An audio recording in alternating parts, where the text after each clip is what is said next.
Shalom Bapak Ibu Saudaraku yang dikasihi Tuhan. Firman Tuhan sebagai epistel untuk Minggu Letare tanggal 19 Maret 2023 atau sebagai bahan khotbah ibadah rumah tangga dikutip dari kitab Mazmur pasal 5 ayat 8 sampai 13. Demikian firman Tuhan. Tetapi aku berkat kasih setiamu yang besar, aku akan masuk ke dalam rumahmu, sujud menyembah ke arah baitmu yang kudus dengan takut akan Engkau. Tuhan, tuntunlah aku dalam keadilanmu karena seteruku. Ratakanlah jalanmu di depanku, sebab perkataan mereka tidak ada yang jujur. Batin mereka penuh kebusukan, kerongkongan mereka seperti kubur ternganga, lidah mereka merayu-rayu. Biarlah mereka menanggung kesalahan mereka, ya Allah. Biarlah mereka jatuh karena rancangannya sendiri. Buanglah mereka karena banyaknya pelanggaran mereka, sebab mereka memberontak terhadap Engkau. Tetapi semua orang yang berlindung padamu akan bersuka cita.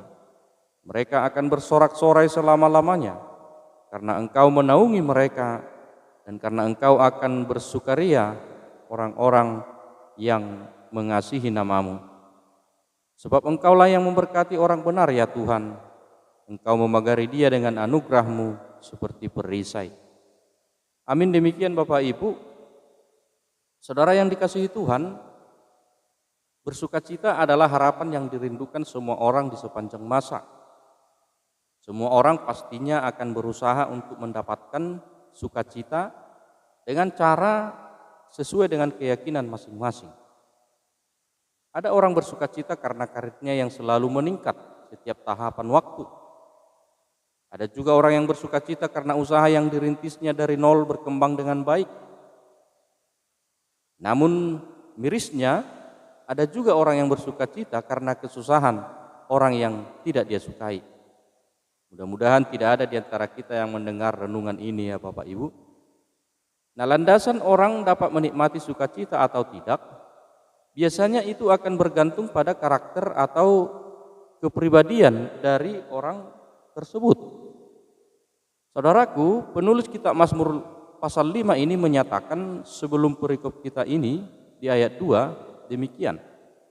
Tetapi semua orang yang berlindung padamu akan bersukacita, mereka akan bersorak-sorai selamanya, karena Engkau menaungi mereka dan karena Engkau akan bersukacita orang-orang yang mengasihi namamu. Itu diulang juga tadi di ayat 12 perikop kita. Nah, dari kesaksian pemazmur tersebut, ia merasakan bahwa hanya dalam perlindungan Tuhanlah ada sukacita dan sorak-sorai selama-lamanya. Saya pikir kesaksian pemazmur tersebut tidaklah berlebihan, karena memang satu hal yang menentukan kesenangan dan sukacita bagi kita adalah bergantung kepada apa atau siapa yang dapat melindungi kita. Biasanya Bapak Ibu, kita akan merasa lebih nyaman jika kita merasa ada sesuatu ataupun seseorang yang kita yakini bisa melindungi kita dari hal apapun di dunia ini. Secara singkat dapat dikatakan bahwa tempat perlindungan sangatlah menentukan sukacita kita. Dan sesungguhnya jika kita berlindung pada orang yang salah, maka kita akan mendapatkan masalah baru, bukannya sukacita. Nah, bagi pemazmur dalam perikop ini, tempat perlindungan yang membawa sukacita hanyalah pada Tuhan. Dalam perikop ini, Tuhan adalah tempat perlindungan yang menghadirkan sukacita dalam kehidupannya. Itu yang diyakini oleh pemazmur. Maka di sini ia ingin menegaskan beberapa hal terkait prinsip kehidupan beriman. Prinsip kehidupan beriman yang dimaksud pemazmur di sini, yang pertama, pemazmur ingin kita memiliki pengenalan yang benar akan Tuhan. Bukan tanpa alasan, saudaraku, pemazmur ingin agar pembacanya memiliki pengenalan yang benar akan Tuhan, karena memang dia telah terlebih dahulu memiliki pengenalan yang benar akan siapa Tuhan dalam kehidupannya. Nah, bagi pemazmur, Tuhan adalah sosok yang penuh dengan kasih setia. Dan dia katakan di ayat 8 bahwa hal itulah yang mendorongnya untuk memasuki bait Allah untuk sujud menyembahnya. Nah, inilah yang patut kita teladani dan lakukan dalam kehidupan beriman kita. Nah, pertanyaannya sekarang, saudaraku, sudahkah kita memiliki pengenalan yang benar akan Tuhan? Sudahkah kita mengenal betul siapa dan seperti apa peranan Tuhan dalam kehidupan kita? Saya harus katakan kepada kita sekalian, jika memang kita memiliki pengenalan yang benar akan Tuhan, jika kita memang paham betul apa yang telah Tuhan lakukan dalam kehidupan kita, maka sesungguhnya takkan ada satu alasan bagi kita untuk tidak menghampiri baitnya yang kudus, untuk sujud menyembah dan memuliakannya. Tapi jika memang dengan sadar kita sudah mengenal dengan benar siapakah Tuhan, dan kita tidak tergerak menghampiri baitnya untuk sujud menyembah, saya pikir layaklah dikenakan sebutan bagi kita sebagai orang yang tidak tahu berterima kasih.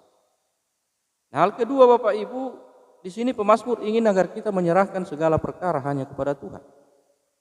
Dalam ayat 9 sampai 10 perikop ini tadi dikatakan bahwa Daud menggambarkan keberadaan dan karakter dari para seterunya yang penuh dengan kejahatan, tipu daya, kebusukan, dan rayuan jahat. Nah, karakter seteru pemazmur yang demikian tentu dapat mengakibatkan ketidaktentraman, dan karakter yang demikian jahatnya tentu saja dapat menyakiti hati sang pemazmur. Dan dalam menghadapi karakter jahat yang demikian, di ayat 11, pemazmur sepenuhnya menyerahkan perkaranya hanya kepada Tuhan. Ayat 11 tadi dikatakan, biarlah mereka menanggung kesalahan mereka, ya Allah, biarlah mereka jatuh karena rancangannya sendiri. Buanglah mereka karena banyaknya pelanggaran mereka, sebab mereka memberontak terhadap Engkau. Nah, prinsip pemazmur yang kedua dalam perikop ini tentu dapat menjadi pembelajaran yang sangat berharga bagi kita sekalian. Karena tidak bisa kita pungkiri, Amang Inang, pastilah dalam hidup ini kita akan berhadapan dengan banyaknya persoalan, ancaman dan tantangan dari dunia ini. Bahkan kita juga tidak bisa menghindari orang-orang yang tidak suka dengan keberadaan kita. Belajar dari pemazmur, apabila memang hal tersebut terjadi dalam kehidupan kita diajak oleh pemazmur di sini agar menyerahkan segala perkara yang kita hadapi hanya kepada Tuhan. Karena hanya dengan menyerahkan segala perkara kita kepada Tuhan sajalah kita akan memperoleh kekuatan. Nah, tentu kita juga mengingat apa yang pernah dikatakan oleh Paulus di Filipi 4 ayat 13, segala perkara dapat kutanggung di dalam Dia yang memberi kekuatan kepadaku. Nah, hal ketiga yang pemazmur inginkan supaya kita lakukan berdasarkan perikop ini adalah berlindunglah hanya pada Tuhan. Itu dia katakan tadi di ayat 12 sampai 13, tetapi semua orang yang berlindung padamu akan bersukacita. Mereka akan bersorak selama-lamanya karena Engkau menaungi mereka, dan karena Engkau akan bersukaria orang-orang yang mengasihi namamu. Sebab Engkaulah yang memberkati orang benar, ya Tuhan. Engkau memagari dia dengan anugerah-Mu seperti perisai. Saudaraku, kesaksian pemazmur di ayat 12 sampai 13 tersebut adalah suatu jaminan bagi kita bahwa Tuhan yang kita sembah dan muliakan itu adalah Tuhan yang penuh dengan kekuatan dan memiliki kuasa untuk kita jadikan sebagai tempat perlindungan. Dalam ayat 13 pemazmur menggambarkan Tuhan sebagai sosok yang akan memagari kita dengan anugerah-Nya seperti perisai. Kita tahu bahwa perisai adalah alat yang digunakan oleh prajurit untuk melindungi diri dari bahaya ataupun serangan musuhnya. Nah, di medan perang itu dilakukan oleh para prajurit. Nah, ibarat perisai tersebut, demikianlah Tuhan akan memagari kita, melindungi kita dengan anugerah. Bapak Ibu, 3 prinsip yang menjadi kesaksian pemazmur dalam perikop ini adalah 3 prinsip keberimanan yang harusnya juga dimiliki oleh setiap orang percaya. Dan ketiga prinsip tersebut tentu tidak dapat dipisahkan antara satu dengan yang lain. Artinya, ketiga hal tersebut harus kita upayakan agar benar-benar kita dapat merasakan perlindungan Tuhan dalam kehidupan kita. Nah, artinya, tanpa mengenal Allah terlebih dahulu, maka tentu kita akan ragu menyerahkan segala perkara kepadanya. Apabila kita ragu menyerahkan perkara yang kita hadapi kepada Tuhan, maka tentu kita juga akan ragu menjadikan Tuhan sebagai tempat perlindungan. Hanya saja saya harus katakan, cara kita seringkali berbeda dengan cara yang Tuhan inginkan dalam menghadapi suatu perkara ataupun persoalan yang sedang kita hadapi. Dan anehnya Bapak Ibu, seringkali kita ingin Tuhan bekerja sesuai dengan cara yang kita inginkan. Nah, ada ilustrasi tentang gambaran yang saya katakan tadi, tentang kita yang seringkali memaksakan cara kita dalam Tuhan bekerja. Pernah suatu kali ada kapal yang akan berangkat, yang ditumpangi oleh beberapa orang. Nah, ketika kapal hendak akan berangkat, penumpang mulai menaiki kapal, dan salah satu penumpang di kapal tersebut adalah seorang atlet penyelam dan renang yang sangat terkenal. Sehingga ketika para penumpang melihat keberadaan penyelam dan perenang itu, ya mereka menjadi nyaman. Ya paling tidak kalau ada terjadi sesuatu di perjalanan, ya ada orang di kapal tersebut yang memiliki keahlian di bidang renang ataupun menyelam. Dan ketika kapal sudah mulai berenjak, bergerak menuju lautan, tiba-tiba Bapak Ibu di tengah perjalanan salah seorang di antara penumpang jatuh dari kapal tersebut dan tenggelam di lautan.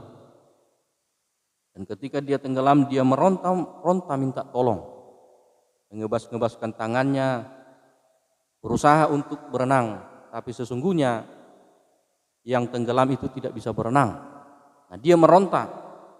Dan ketika orang banyak melihat, ya orang banyak ini berharap sang perenang tersebut tadi atau penyelam itu menolong orang tersebut. Tapi mereka terkejut karena orang tersebut hanya duduk santai, seolah tidak mau peduli dengan orang yang tenggelam. Banyak orang mulai geram. Ya, mereka dalam hati, kok bisa-bisanya dia tidak menolong orang yang tenggelam tersebut, padahal dia ahli dalam hal menyelam atau berenang. Nah, orang mulai gelisah. Mereka ingin perenang tersebut segera menolong orang tersebut. Tapi perenang tersebut, Bapak Ibu, atau orang yang pintar berenang itu masih tetap santai di tempat duduknya. Nah, selang beberapa waktu barulah dia menyelam, melompat ke lautan untuk menolong orang tersebut. Dan pada akhirnya orang yang tenggelam itu dapat tertolong. Nah, ketika selesai peristiwa itu, banyak orang bertanya, kenapa kamu dari tadi bukan langsung menolong orang yang tenggelam? Kenapa harus menunggu dulu? Karena dalam hati mereka, begitu tadi orang tenggelam, harusnya dia langsung turun untuk menolong. Lalu orang yang berenang itu mengatakan, kalau saya tadi menolong dia pas dia sedang meronta-ronta, yang ada saya akan kesulitan menolong dia. Dan mungkin bisa saja dia nanti mengenai kepala saya sehingga saya tidak bisa menolong dia dengan baik. Saya tunggu sampai dia lemah dulu, baru saya bisa leluasa menolong dia. Itulah pengalaman yang saya tahu. Lalu orang mulai paham. Nah, Bapak Ibu, apa yang dirasakan oleh penumpang kapal tersebut, itu juga yang sering kita rasakan dan pikirkan. Ketika kita berharap akan pertolongan Tuhan, seringkali kita ingin Tuhan bekerja seperti keinginan kita. Seringkali kita ingin Tuhan secepatnya bekerja, seperti penumpang yang ingin agar perenang tadi bekerja dan menolong yang tenggelam sesuai dengan keinginan mereka. Padahal yang dilakukan perenang tadi adalah yang terbaik untuk keselamatan orang yang tenggelam tadi. Maka saya harus katakan, demikianlah gambaran Tuhan yang selalu akan melakukan yang terbaik untuk menolong kita, sekalipun itu berbeda dengan keinginan kita. Untuk itu, Bapak Ibu, kita perlu lebih mengenal Tuhan lebih baik lagi.